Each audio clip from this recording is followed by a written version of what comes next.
Hai guys, bagi teman-teman yang belum subscribe channelnya Bang Jack, silahkan klik subscribe dan jangan lupa nyalakan lonceng notifikasinya. Terima kasih. Hai guys, kali ini balik lagi di channelnya Bang Jack. Kali ini aku bareng seorang penulis nih yang udah lumayan skillnya sampai ke skill nasional juga.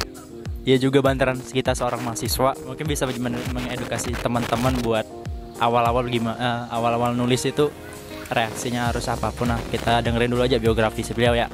Ya siap, nama gue Dun Pratama. Jadi gue anak tunggal. Ya benar, gue adalah ya bisa dibilang ya penulis profesional, bukan penulis apa bukan ya Jaga. Tapi levelnya udah nasional cuy.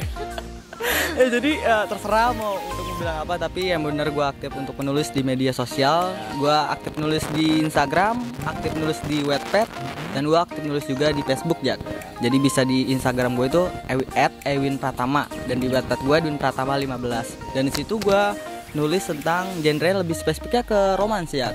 Romans non fiksi. Jadi romans non fiksi itu suatu genre sastra yang mengutamakan cinta dan itu tanpa unsur fiksi. Di situ tanpa ada unsur fiksi, itu kenyataan real. Nah itu lebih, kisahnya itu lebih nyata. Nah itu kalau romans non fiksi tapi tetap tentang cinta.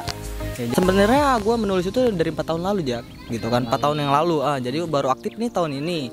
Dan gue kemarin alhamdulillah udah sempat ikut lomba cerpen juga sih Jak, antara nasional, dan di situ alhamdulillah walaupun gue nggak sesuai yang diharapkan, tapi gue sempat dapat 10 besar lah gitu. Dan alhamdulillah di lomba cerpen kemarin tahun 2019. Gitu aja sih Jak. Tuh guys, dalam jangka 4 tahun proses itu nggak gampang guys. Untuk mencapai juara aja ini baru nyampe 10 besar. Tapi alhamdulillah dia udah banyak kalangan rekan-rekan nasional bro. Selanjutnya habis ini kita akan lihat yang lebih spesifik wawancaranya, oke?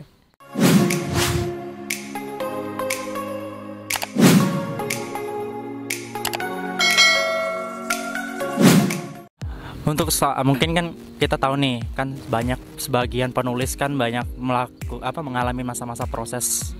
Nah lu sendiri nih ketika mengalami masa-masa proses tuh awal-awalnya apa aja sih yang lu lakuin sampai mental lu tuh terbangun buat menjadi penulis sampai sekarang? Jadi ya gimana ya, untuk penulisan sendiri sih sebenarnya gue itu udah 4 tahun atau 5 tahun silam gitu Bang Jack.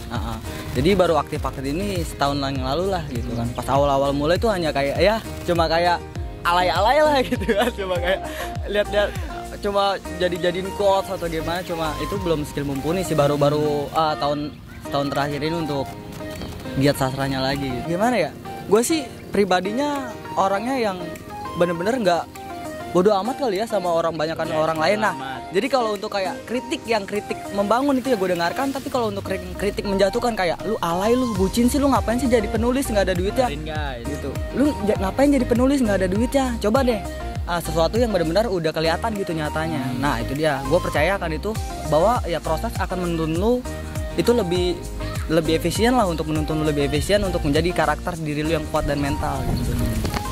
Nah balik lagi nih, fase-fase setelah lu lewat proses, lu mengalamin yang ketika lu membangun mental lu jadi power up lagi. Nah awal-awal ketika lu mau menulis puisi itu atau menulis apapun hal itu, lu awalnya otodidak aja atau gue udah kenal nih dari dulu, gue punya bakat tapi gue nggak ngembangin aja, tuh dari mana tuh perasaan awal-awal? Jadi ini agak lebih ke pribadian nggak apa-apa ya. Jadi pertama awal-awal gue nulis itu gue sempet kayak mikir, gue belajar nulis itu emang bener otodidak sih tapi kalau untuk masalah diksinya atau gimana, gue belajar tentang di daring lewat online, kayak tentang kamus bahasa Indonesia online itu kan, tentang diksi ini. Jadi sambungan kata itu gue pelajarin tentang online, dan di situ gue bener-bener nggak ada mentor Jak. Nah untuk proses kedepannya itu gue menulis gara-garanya pernah sempet gue mikir kayak gue nih ya kan hidup nih di dunia, kalau udah mati atau udah meninggal gitu kan, tapi nggak meninggalkan apa-apa itu sayang. Gue pengen jadiin gue pengen ya gini bilang sama orang bahwa tuh gue pernah hidup di dunia ini loh, peninggalan gue gitu sih ya. Tapi kita bercerita sama orang yang masih berproses seperti ini, dari awal-awalnya tuh cuman otodidak dan akhirnya jadi hobi, dan jadi sekarang dia udah jadi aktif juga nulis. Mungkin bisa jadi pemikiran teman-teman deh untuk bergerak gitu. Jangan menunggu, oh aku nggak punya bakat, aku nggak punya ide. Sedangkan dia aja hanya otodidak dan akhirnya dia nemuin ilmunya, dia sekarang jadi mendalamin menjadi seorang penulis. Oke. Bahkan banyak nih ketika lu mengalami masa-masa proses, banyak lagi masa-masa proses lu yang lain misalkan nggak bisa kita ceritain satu persatu. Nah mungkin kan ada satu proses yang membuat lu tuh ada deh rasanya gue pengen nyerah deh. Gimana sih cara lu ngindarin masalah untuk menyerah itu biar lu tetap power up terus untuk nulis gitu?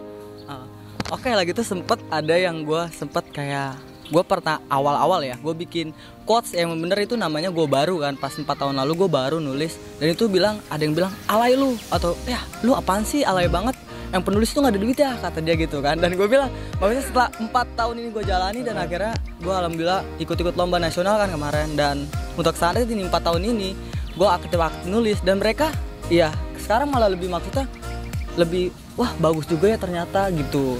Karena juga kan kalau menulis kan nggak hanya bisa dipublish di mana aja. Waktu kita kalau dulu menulis harus dipublish jadi buku atau sebagainya macam. Sekarang mah bisa di mana aja ya. Nah balik lagi ke lu nih, semenjak lu jadi penulis, waktu-waktu ngisi lu kosong kayak gini, lu ngisinya dengan cara nulis apa dengan cara apa nih selain nulis? Itu fleksibel sih, di samping itu juga kan gue ada kerjaan juga jadi untuk nulis itu gue pribadi gue harus dapat suasana yang sunyi sekitar jam 1 malam, jam 2 malam itu benar-benar harus sunyi, dan gue otak itu harus fresh lah, gak stres. Karena gimana menurut gue kalau emang stres itu mengganggu banyak hal sih faktor. Jadi entah itu pemikiran kita tidak berkembang atau gimana. Setelah gue relax, sunyi, gue denger musik dulu, gue udah nyaman, baru gue nulis. Ngomong-ngomong tadi cara-cara dia udah mau mikirin ide dan segala macem. Nah kita pancing nih, kira-kira ide yang menurut lu nih, yang menurut lu paling simpel di genre apa deh? Lu kan kalau gua lihat nih spesifik kebanyakan di genre romance. Jadi kalau kayak gitu sih balik lagi gimana ya, kalau gua mikir untuk genre romance sendiri suatu hal yang bener-bener tantangan banget sih Jadi dan itu terpuaskan juga. Masalahnya kan kalau untuk romance kan universal Jadi entah itu kayak lu dihampiri lara, lu dihampiri kebahagiaan, lu tulis dalam suatu buku, dan si orang itu yang lu tuju baca tulisan lu, itu bener-bener ada kepuasan tersendiri lah. Tak perlu balas dendam tapi melalui tulisan kalau gitu. Cita-cita ke depan nih, kira-kira lu mau ngeluarin buku apa nih? Nah, atau ada tujuan apa nih ke depan, lu mau ngapain nih setelah sebelumnya kan lu udah produksi buku nih, bentar lagi katanya bentar lagi mau cair nih bukunya. Amin. Ya untuk doain aja, kemarin sih sempat untuk naskahnya itu udah 75% lah dan udah gua kontak lah ya kan untuk penerbitnya sendiri, dan itu gua hampir 75%, insya Allah untuk 3 bulan atau 4 bulan ke depan terbit insya Allah. Berjudul romance juga sih, genre romance. Genre romance juga. Tuh guys, kalau bukunya udah terbit ntar gua kabarin di Instagram gua ya. Karena gue juga awal-awalnya guys nggak tahu kalau dia ini seorang penulis, soalnya satu kampus sama gua, satu kelas juga. Gue nggak pernah tahu kalau dia seorang penulis, tiba-tiba dia share aja di Snapgram dia, gue bacain, oh ternyata emang benar-benar dia seorang penulis, sampai dia dapat apresiasi pun gue baru tahu kalau dia seorang penulis nasional bro. Gue nggak bakal tahu kalau dia nggak cerita kayak kemarin tuh. Doain aja ya guys, teman kita punya bukunya lancar gitu, cepat terbit, mungkin sehat selalu nih bro. Ya, makasih Jaka. Semoga kedepannya lebih bagus lagi. Mungkin interview kita kali ini untuk cukup sampai di sini dulu. Mungkin ada pertemuan lain kita bakal interview lagi. Siap. Oke, makasih bro ya. Oke guys, udah kali ini kita udah nonton di channelnya Bang Jack. Kali ini kita udah interview bagaimana kesah-kesahnya seorang penulis di balik layar. Oke, nanti kita akan ketemu di acara selanjutnya. Oke guys, see you, goodbye.